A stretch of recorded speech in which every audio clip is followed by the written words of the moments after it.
When we go into the engine supplies the vehicle's power. So the engine is fueled by either diesel, gasoline, propane, or natural gas. Now, note, engines are primarily fueled by either diesel or gasoline, but some modern trucks use propane and natural gases as well. And a truck or tractor is the power unit that's used to pull the vehicle or vehicles. For example, would be trailers, semi-trailers, flatbed tankers, etc. Whereas compression is pressing a mixture of air and fuel within the engine cylinder. So that's part of the fuel system. So that's what compression is. Now, if you find any defect or problem, note and mark it on your DVIR, your driver vehicle inspection report for that day. And for serious defects or malfunctions, make sure you have those corrected before driving, because some of those defects is dangerous and it's a hazard.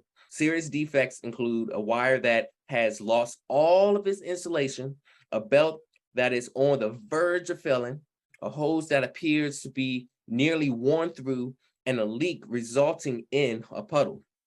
Now, then fuel system.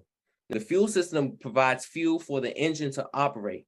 This is important. The fuel system controls the amount of fuel that is sent to the engine, and that determines when the fuel is actually injected into the cylinder. So first, fuel tank, we know as where fuel such as diesel or gas is held, and it may be multiple fuel tanks depending on the size and the type of vehicle that you're operating. So be mindful what type of fuel tanks that you have, because you have some vehicles that have hydraulic tanks. So really be aware of the type of fuel tanks you have on the vehicle that you operate on. Then you have filters. Filters cleans and purifies the fuel in the fuel system. And the filters help remove dirt, water, and rust from the system itself. When it comes to fuel system heaters, it heats the fuel in the tank and it passes through the fuel filter, or when it's going from the tank to the injector system. And that also depends on the type of vehicle that you're operating. So really be mindful in knowing what type of vehicle you're operating. Now, there are three common types of heaters. There are tank units, which is the heat fuel in the tank. You have inline units, which heats the fuel when it's going from the tank to the injector system. Then you have filter heaters. Now, this helps heat the fuel as it passes through the fuel filter. Now, not all vehicles have fuel heaters.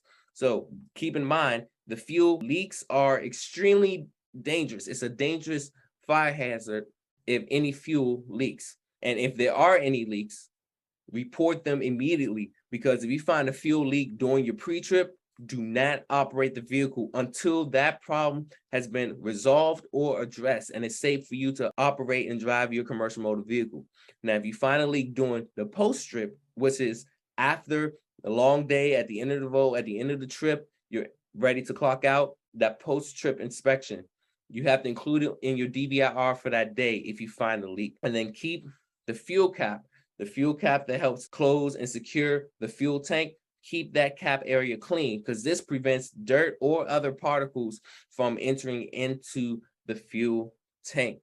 Hey, BET Trainer here. Listen, if you really had true value out of this video, go ahead and click that like button and share some honest comments about this video, because this is going to help other people as well see the video and get the value information, so that way they can be inspired by what you're doing right now as well. So also, if you want to get the latest updates, go ahead and click the subscribe button, so then you can be able to always be updated on the next instant video that will be put out. So again, go ahead and do that. And this video was sponsored by BET Life Services and CDL for Life.